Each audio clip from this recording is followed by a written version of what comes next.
Hey everyone, and welcome to What Did I Miss?, where today I'll be breaking down all the Easter eggs in the Season 4 finale of Star Trek Lower Decks, titled Old Friends, New Planets. This entry begins with a recap of the last episode's events, which saw Nicholas Locarno return as the character who designed the ship that has been stealing non-Federation ships and marooning their senior staff on a planet. The audience also learned in last week's episode that while at Starfleet Academy, Beckett Mariner began to look up to another cadet named Sito Jaxa, who also appeared in 2 episodes of The Next Generation. I will talk about both characters in this video, but I did an in-depth look at both in my breakdown of last week's episode, which you should definitely check out if you like this week's episode. The season finale begins with a flashback to 13 years ago at Starfleet Academy, where we see Beckett Mariner as a first-year cadet. This scene takes place right before the events of the Next Generation episode, The First Duty, which marked the debut of both Nicholas Locarno and Sito Jaxa. Along with these 2 characters, we also see the return of Wesley Crusher in animated form, voiced by Wil Wheaton. Surprisingly, this is Wesley's first appearance on Lower Decks after Wil Wheaton had reprised this role during Star Trek Picard's 2nd season, and is also the host of the official Star Trek after show, The Ready Room. His appearance is also a reunion of sorts with actor Jerry O'Connell, who voices Commander Ransom, since as children, they both starred in the Stephen King-inspired film Stand By Me. The 4th member of Nova Squadron, Joshua Albert, is one whom we are seeing for the first time, as he was the cadet who was killed during the attempted maneuver. There's also another member of the team who did appear in The First Duty, named Gene Hajar, who is not seen in this flashback. Besides Wil Wheaton and Robert Duncan McNeil reprising their roles as Wesley Crusher and Nicholas Locarno, Shannon Phil returns to voice the role that she played on TNG, Sito Jaxa. This is Shannon Phil's first acting credit since 1995, and according to the internet, she's been working as a clinical social worker in Sunland, California.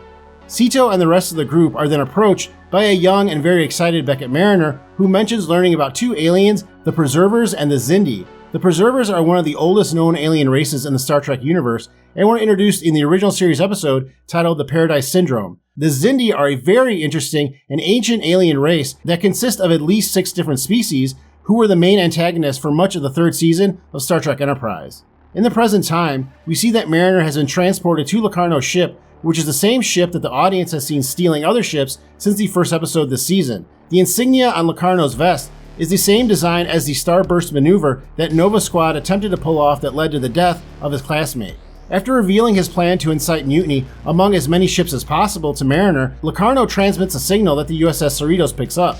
Rutherford points out that Locarno looks exactly like Tom Paris, which Boimler does not seem to notice. This is not only funny because Robert Duncan McNeil plays both roles, but because the audience learned that Boimler is also a huge fan of Tom Paris and even has a commemorative plate with his face on it from the Season 2 episode, We'll Always Have Tom Paris. Locarno describes Nova Fleet as the first independent fleet in the galaxy, to which Boimler points out that the Maquis would like to have a word. The Maquis were a resistance group that were made up of former Starfleet officers and citizens displaced by the Cardassian military, and who were a big part of the series Deep Space Nine and Voyager. Locarno also reveals that if he is attacked, he will retaliate with a Genesis device that he stole from the Ferengi. This particular device was seen earlier this season in the episode Parth Ferengi Heartplace. The first Genesis device that was seen on screen was in the film The Wrath of Khan and was detonated at the end of that movie. After Mariner turns on Locarno, Captain Freeman, who is also Mariner's mother, decides to defy Starfleet's orders and goes after her daughter anyway. This is a very common trope used in Star Trek of officers disobeying orders to go after their friends, which virtually every crew has done, perhaps most famously in the film The Search for Spock. While Captain Freeman is making her speech about going after Mariner, we see other parts of the ship and crew, including Goodgie, the good version of the evil AI created by Rutherford named Badgie, that survived the events of an episode from earlier this season titled A Few Badgies More. Mariner is able to escape by piloting a decommissioned Steamrunner class Starfleet ship named the USS Pissarro. This class of ship has appeared in the background of episodes of Deep Space Nine, Voyager, and Picard, but has not been featured on screen until this episode of Lower Decks. The design of this class does seem to resemble a proto-design of the California class, which the USS Cerritos is, as both class of ships have larger saucer sections with 2 trailing nacelles and a similar style deflector dish. The USS Pissarro is dedicated to Fabio Pissarro, who worked as a digital artist for the Star Trek franchise for many years before his passing in 2022. Besides being named after him, the ship's registry number 52670 was also his birthday. Without the help of Starfleet, Tendi decides to reach out to her family, mainly her sister De'Erica. This character was introduced earlier this season in the episode Something Borrowed, Something Green, and is voiced by Ariel Winter, who is best known for her role on the long-running family sitcom Modern Family. This leads to Tendi having to sacrifice her career in Starfleet and return to her family so that the captain does not have to hand over the Cerritos. Since the first episode of Lower Decks, titled Second Contact, Tendi has talked about her past as an Orion and how she has worked so hard to put it behind her. Even though she ends up off the ship at the end of the episode, Lower Decks has made a habit of removing characters in the final episode of a season only to have them return the next season, such as when Boimler left the ship to join the USS Titan at the end of the first season and how the captain was removed from the ship at the end of the third season. The Orion ship that they are given is very large but old, and Rutherford along with Livik are having trouble working together to get it operational. In order to solve their dispute, they enter a simulation on the holodeck in which they both play an exaggerated version of Mark Twain. This method of problem resolution was first used in the aforementioned episode from earlier this season, Something Borrowed, Something Green, in which Boimler and Rutherford used the program to solve their problems as roommates. The use of Mark Twain in both episodes is a reference to the character's appearance in the Next Generation episode, Time's Arrow.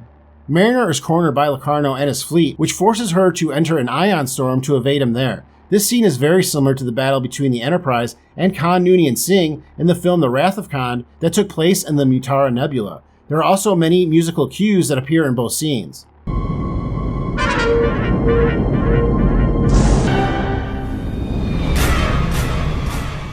Since Captain Freeman is at the helm of the Orion ship, Brad Boimler is tasked with commanding the USS Cerritos. This is the first time we have seen Boimler at the helm of a ship since the third season episode Crisis Point 2 Paradoxus, where Boimler played the captain of a Starfleet vessel on the holodeck. Many of Boimler's mannerisms from that episode return, including his posture in the captain's chair, which seems to be based on one of Boimler's heroes, Captain Riker, who he served with briefly during the second season of Lower Decks. Captain Freeman then makes it through the hole in the shields caused by the destruction of the Orion ship using the captain's yacht from the USS Cerritos. This type of support vessel is built into many Starfleet ships, including both the Enterprise D and E, and was seen in the film Star Trek Insurrection. They are able to save Mariner, but Locarno is killed when he is unable to disarm the Ferengi Genesis device in time. After the device explodes, the result looks very similar to the Starbust maneuver that Locarno and Nova Squadron attempted when they were at Starfleet Academy. Back on the Cerritos, the crew decides to celebrate by chanting Lower Decks. This mirrors the ending of the first episode of the series, Second Contact, which saw the characters in a similar situation. Well, that was everything I saw, but let me know in the comments if I missed anything. Thank you once again for watching. Please remember to hit that like button before you go, and I'll see you next time on What Did I Miss?